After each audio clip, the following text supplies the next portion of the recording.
Guitar Friend, it's Guitar Friend Tim. Today we're looking at John Mayer's Gravity from a live solo tour performance that in my space-time continuum was just a few days ago. It was March 16th, I believe, in Copenhagen. Beautiful rendition of it, and what I want you to get out of this is the incredible use of rhythm guitar playing mixed with lead playing. So the right hand is pulsing and playing triads. Those triads we talk about so much, they are going to good use here. Lots of wonderful Hendrix fills. You'll see some of those low classic Hendrix fills that he uses throughout the parts where he's singing and playing and putting in some fills in between simple chords. These really interesting voicings that he uses as he does the turnaround in the chorus of Gravity.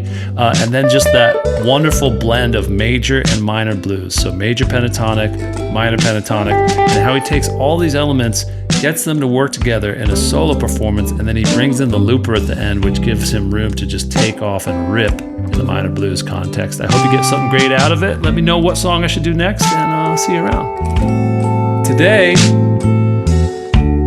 talking about John Mayer. Live from the solo tour.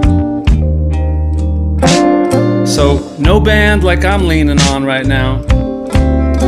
He's just got to go holding it down and playing the fills, playing the chords, singing the song. Let's get into it. Let's see this. It's a cell phone recording. I know it's going to be a little bit shaky in spots. There's some background noise. Somebody's opening a bag of chips. But for the most part, we get good audio. We get a good look at it. We're just going to get something out of this Guitar Friend because we came here to learn. Check it out. I got some things prepared for you. Let's dig in. So right out of the gates, he's setting the tone. We're in G. He's playing some major and minor blues.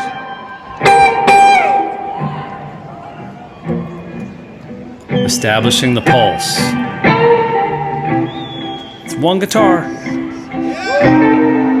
Goes to a C minor there real quick.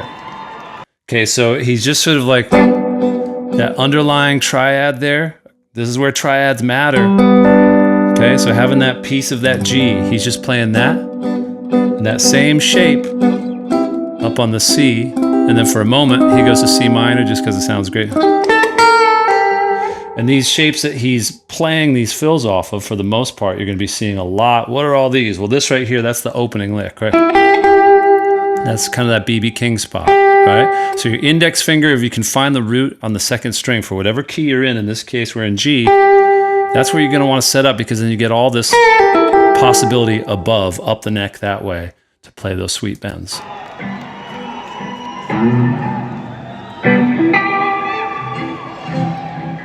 This is the first time I think he's played that black Strat in a while. So everyone knows it's Gravity now. Even the guy who just spoke in my ears. Is this Gravity? He's like, yeah, it's Gravity.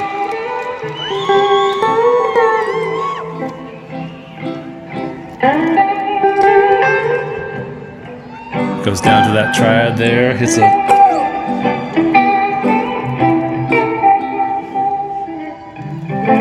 So the trick to this, if you wanted to simulate this style and get good at this, because why wouldn't you, is to spend a lot of time just doing one of these jobs and start with the rhythm and be like, if you had like a metronome or a drum groove and just playing that simple pulse to the point where you can hear the changes happening even when you're not playing them.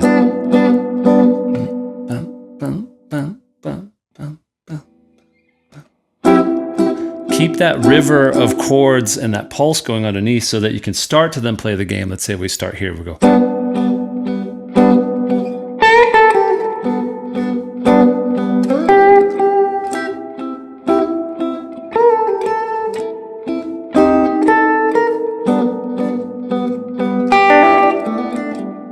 Back and forth, okay? So do that until you can do them both and then switch smoothly.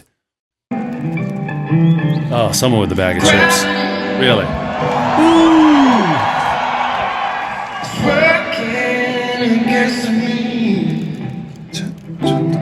And These little fills you're going to hear a ton of throughout this, where he's when he's playing and singing, he mostly stays down in this area of the neck. So he's kind of doing this triad for the G.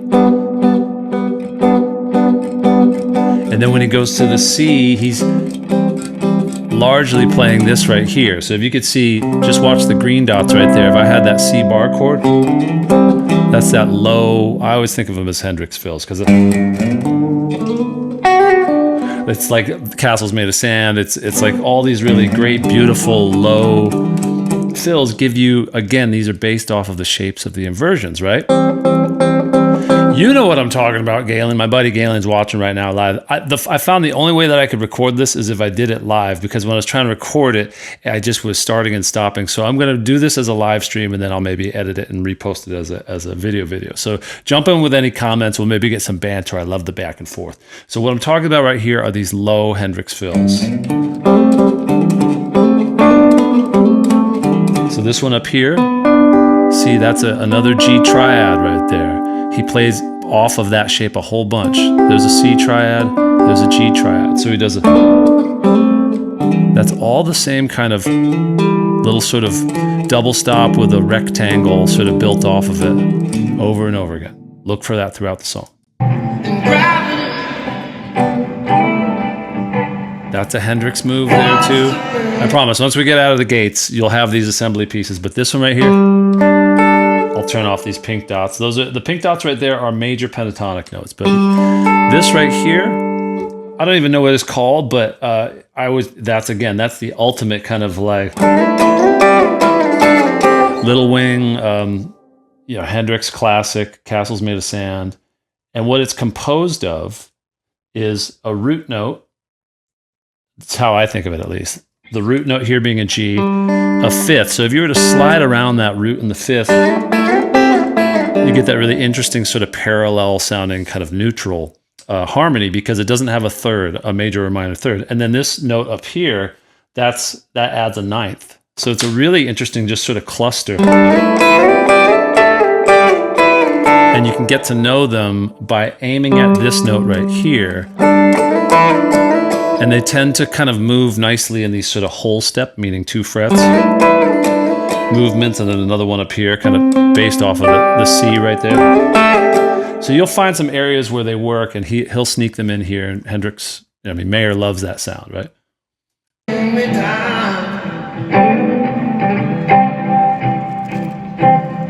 There's the pre-chorus. So that's that A minor 7, D7, right?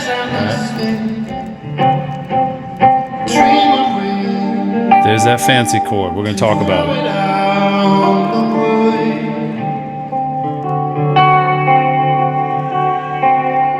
All right, let's just get a scan of these changes. So we got our map, our road map, and I'll talk through the voicings that I'm hearing.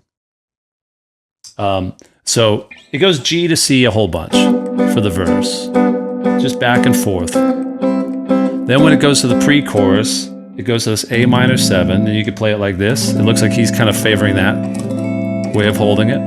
You could also hold it like that. Sometimes he does some really crazy, tricky stuff with his thumb. So if you want to play the mere mortal version of it, like I enjoy myself, I like playing this one sometimes, and I'll add that 7 up there. But the one that's written up there at the top of the chart is like that. Then he goes to a D7, but he's kind of sneaking in like a D9 shape there too. He's mostly aiming at that lower sort of cluster of the 3 notes right there. It's this part where it gets nice and spicy, like a B flat major 6. So the bass note is B flat. We've got another B flat there. We've got a third, and then we've got this 6, which would kind of be considered a 13, but in this case, it's not a dominant 7 chord. So all you got to know is that this shape, it kind of looks almost like an E flat major 7, right? We're just playing that B flat there. If you're just wanting to know how to find it and grab it, it has a really interesting texture to it, right? So B flat 6, then it goes to an E flat. I think I had E in there by accident. E flat major 9. That triangle, I don't know when and where it started, but that's kind of like a major 7 symbol. And I just did that to let you know, sometimes, guitar friend, you're going to see weird chord symbols, and you just got to decipher them. You might see that written out as MAJ, like I did on the chord chart there, like MAJ9. But that's what that is there. You get the 1, the 3, the major 7, and then the 9 right there. Just a really beautiful set of changes. And then he goes to a D. I like playing this classic bar chord version, the D7 with the suspension. So I'm going to write it as D7 sus because that's a really nice, that chord lasts longer. I think in this recording he's kind of holding it in this slightly crazy version where he's holding like a D9, but he's actually reaching his pinky up to get that. But you know, in terms of the notes, that's a root third, fifth, and then another third. So I think it's just something that he prefers, just, you know, ergonomically for whatever his crazy huge hands want to do. All right, look at this crowd. Look at the peoples.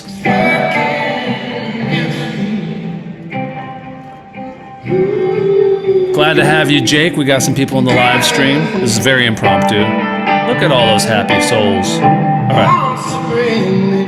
Sorry, I was talking over that last fill. It was dope. Check it out.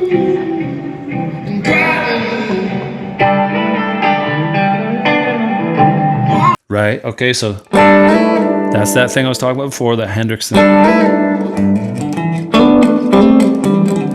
I don't know exactly which combination of these ones he was doing, but they're all that same shape. It's that little wing, like the...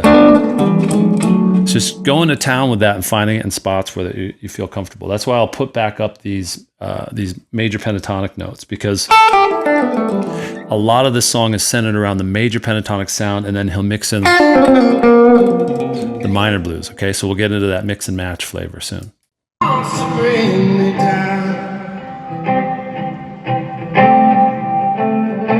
Same fills, pre-chorus.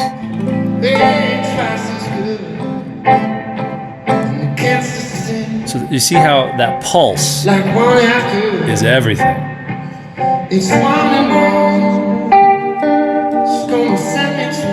On those chords, put a lot of vibrato. Okay, so this version of it, he has to be playing it more with a pulsing feel than he ever would with a band. But it's great. It lets you feel that heartbeat throughout the changes. So if this is a pre-chorus,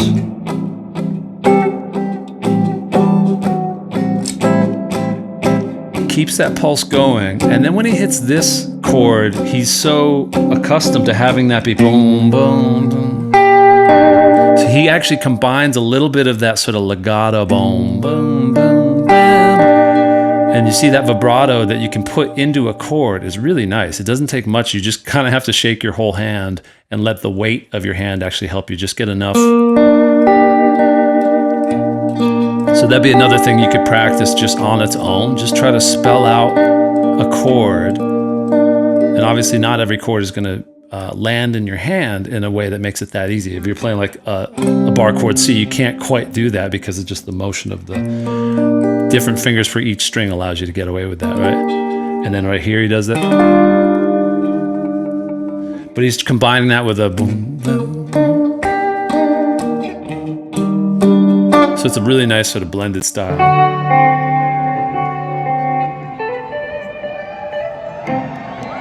Beautiful. Let's go a little bit earlier than that. We can hear how he drops into the solo. It's one more. It's gonna set me to my knees.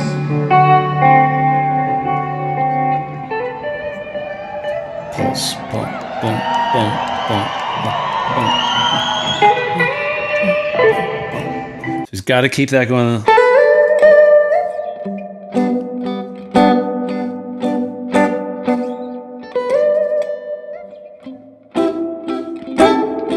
It's a fun game to play, and not to mention, we don't hear what he's hearing, but when the crowd goes crazy, it can be a little bit tough to hear what the heck is going on. So it's like there's a lot of elements happening, and he's also playing with the dynamics, which is amazing, where it's like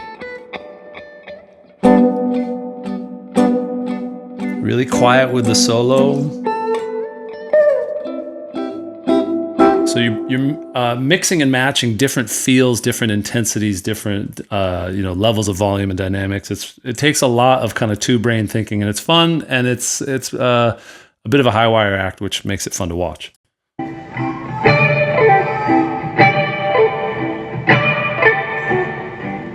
So that little lick right there, my sort of fretboard diagram doesn't go all the way up the 12th fret, but it's kind of a good exercise because up here when I'm doing, just watch here the fingers, I'm just playing around with G major pentatonic, right? Which is what I scribbled down here. So if you get familiar with a shape of pentatonic, major, or minor, and then you're able to just copy and paste it above the 12th fret, that's where everything repeats. Don't ever let that trip you up. Spend enough time. That's another game you can play is like, whatever lick it is. It could be a really simple thing. Just see if you can do a call and response back and forth with yourself, as if the high octave and low octave guitars are like, guitar dueling.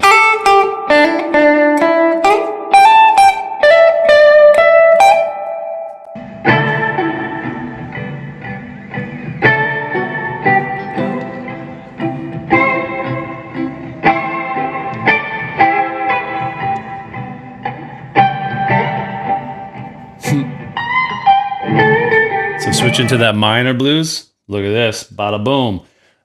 Those darker purple dots there represent some of the minor notes that he's bringing in. So major pentatonic, when I bring in this note, I bring in that flatted third. That's that flat 7, but he's up here. So he's doing this really great job of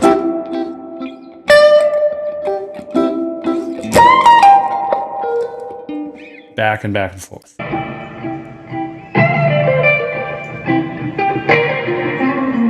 That's just the... Okay, so he's bending here. This is a nice note to bend here.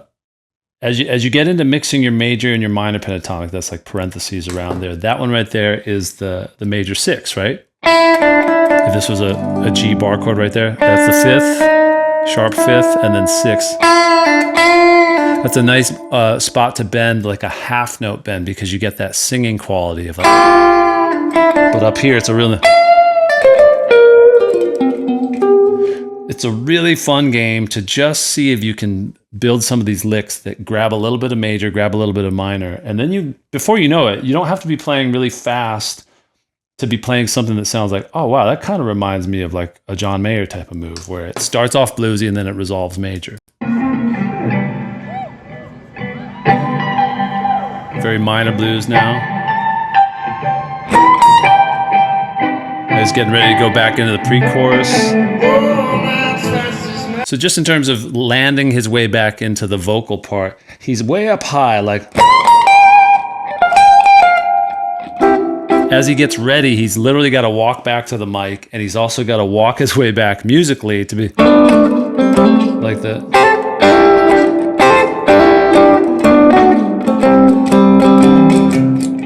It has a nice gradual way of getting us musically back to where we're going to be. And it also kind of gets, just from the standpoint of someone who's doing so much, it's a good way to get your hands ready to be in the right spot. Because you're pretty much there. So you see how there's most of what's going on here is some Hendrix vocabulary with the fills. The pulsing of the chords the triads being very important. And then just stabbing in these fills of either major or minor pentatonic, and definitely the blend of the two. And this is the type of song where starting with the major pentatonic, like the way the song does, and then bringing in the blues sound later gives a really nice sort of like surprise factor that we find satisfying as human beings. It's twice as good, and you know that it can't sing like a one after. Oh, it's one and all, gonna send me to my knees. Oh, gravity. Must be so cool to be there. Stay the hell away from European fans are all singing every word. Love it. Right there, that cascading thing, like so. I didn't see exactly where his hands are, but again, that's another way to articulate the higher version of these chiming Hendrix fills. So I'll take off some of these crazy dots. But like, let's say, like right here, based around this G. I would recommend just getting familiar in a spot that you maybe spend more time, like lower on the neck, and then just how quickly can you, not quickly, but how fluidly can you do that hammer on pull off. And sometimes I think we find this shape to be easier first for good reason, because it kind of fits the usual rectangular one I was talking about with these low ones. So see that right there. If I go, that's kind of more natural feeling for our hands. I'm just playing it in different spots now. But it'd be so great to just practice that with the groove. I'll put on my little backing track here for a second.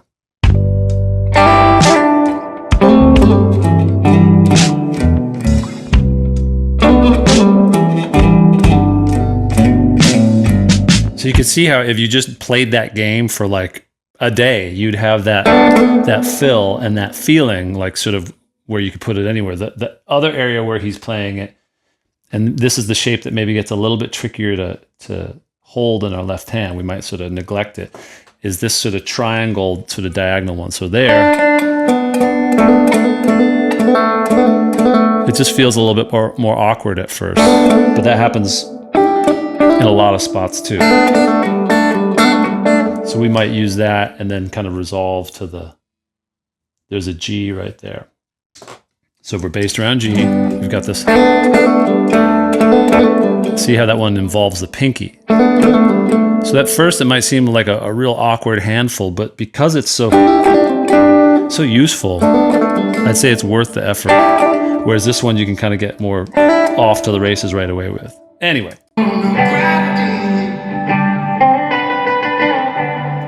Sixth.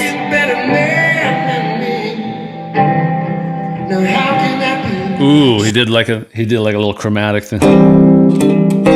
How can that be? Just like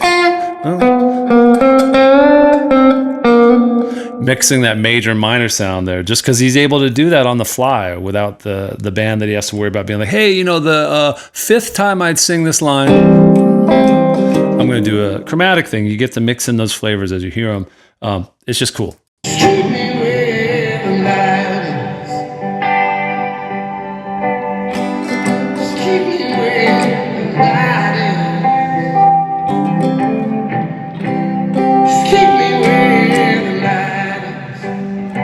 So he's kind of building up towards, I think he's going to build a loop here. You can see him looking down at his foot, trying to get one he likes. I know that look. I know that face. I got a looper right here. There he goes, yeah? Let's go back a little bit and see where he's playing and singing.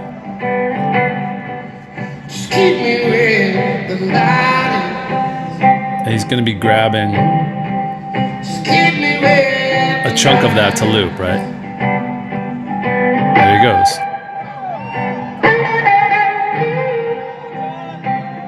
Okay, so those two voicings that he's playing are just and he's reaching over the thumb to sort of get that G triad, and then he's doing an inversion of the C. So he's not even worried about having like a C in the bottom there. A lot of times we sort of maybe think like, oh, well, it's not a C chord unless there's a C in the bottom, or whatever chord it is you're thinking of. But this one right here, this shape that nobody ever plays, and nor should they, and don't ever fall for the idea that if anyone tells you like, yeah, this is a viable version of a C chord, then run.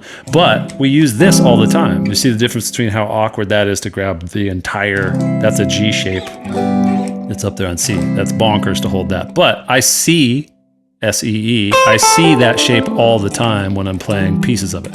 So that right there, he's doing that, and he's throwing in that really interesting fifth up there on a C. So those are the two chords, the two voicings that he's looping around and then playing over it. See how he frickin' wails. Now he's got another guitar player to lean on. Oof.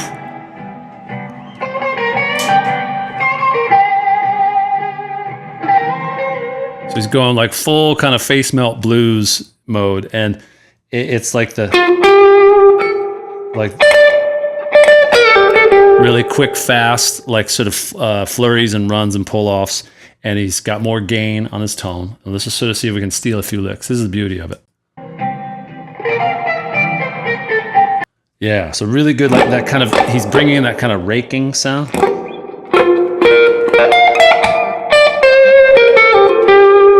So this, I'll draw it down here in the octave where we can see it. Let's imagine now he's up above the 12th fret, but he's got this as sort of like the main go-to meat and potatoes box. But there's nothing about this that's meat and potatoes in the sense that, sure, all those dots are there, but like, for example, that run that he just did was all about nailing like and then kind of continuing on down into the shape below it. So it's much more like he's combining pieces of like two of the boxes, like whatever the box down here would be for like sort of scribbled in white. These are like some of the more the dots that you would find. If I get that right, let's see. We got the.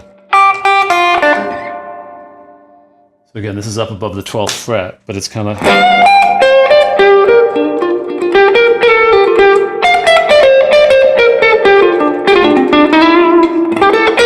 And then just merging the lines of major and minor.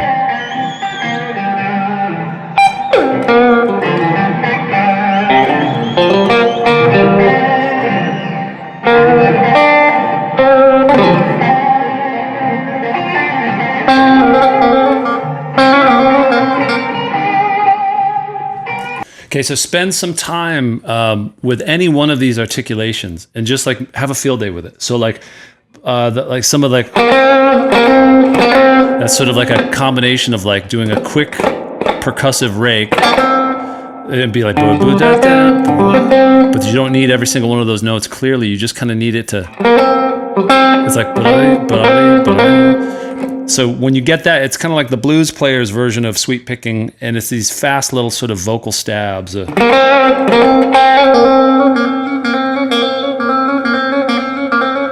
you could just kind of like, again, just take one bit of those.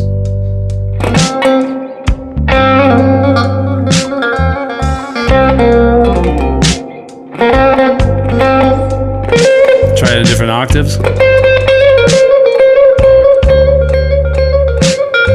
You know, bore yourself with it until you got it down cold, until your dogs are covering their ears. That's how you want to do it.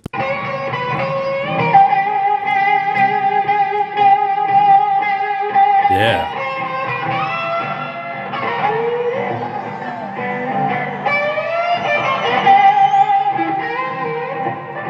Yeah, one of the great spots when you're in like G, for example, you've got the G minor and then you've got the major and the minor up here in this shape that would pretty much be like, you know, this shape right here.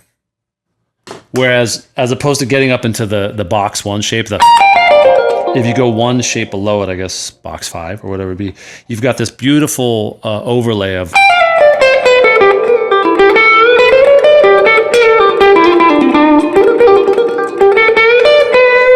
you've got major and minor just right there.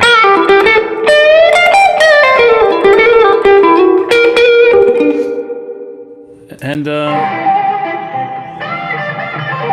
that one,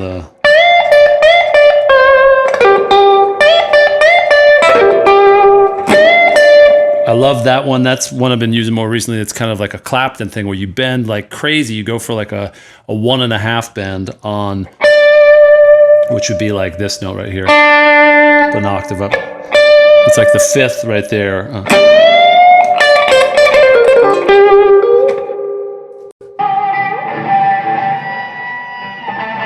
Way up there.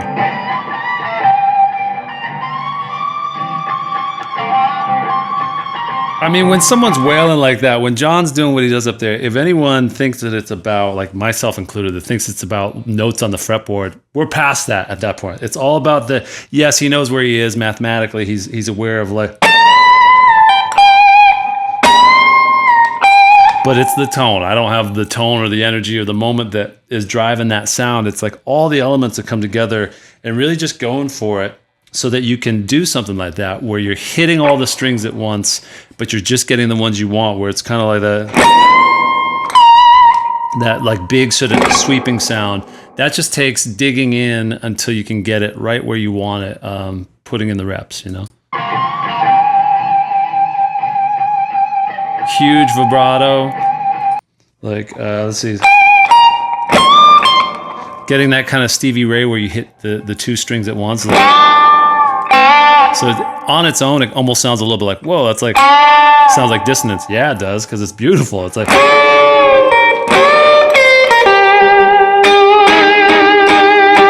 and that sort of sweeping, that up-sweeping thing where you get the continued kind of vibrato on that droning note. That's a Stevie move, both visually and just in terms of the tone.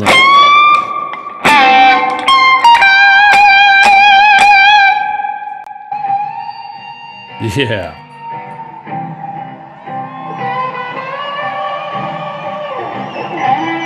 And he comes back. Oh, nice. I don't even know how he did that. I'm not even going to try to break that part down. Yeah.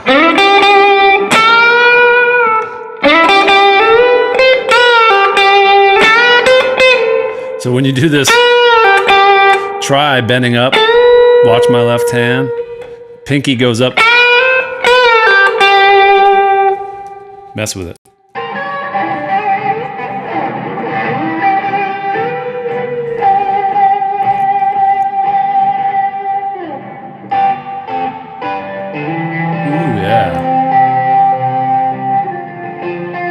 Oh, nice. Keep me where the light is. So he just does some amazing departure. Kind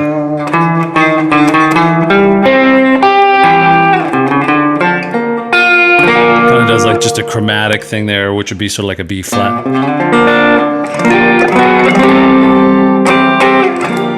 Almost, again, kind of echoes almost like sort of a Hendrix Angel type of thing or something. But whatever it is, it's just an inspired moment, right?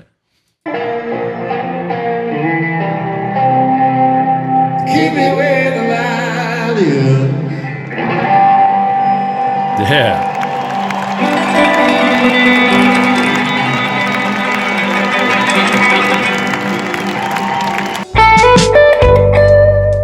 Also, if you're interested in learning guitar with me, I have an incredible membership area with courses, and we do daily workouts. In fact, we film them every week now. I go live with my members. So if you want some more information on that, check out the link in the description. You can also get my free course. I highly recommend it. But then again, that's just me. All right, see ya.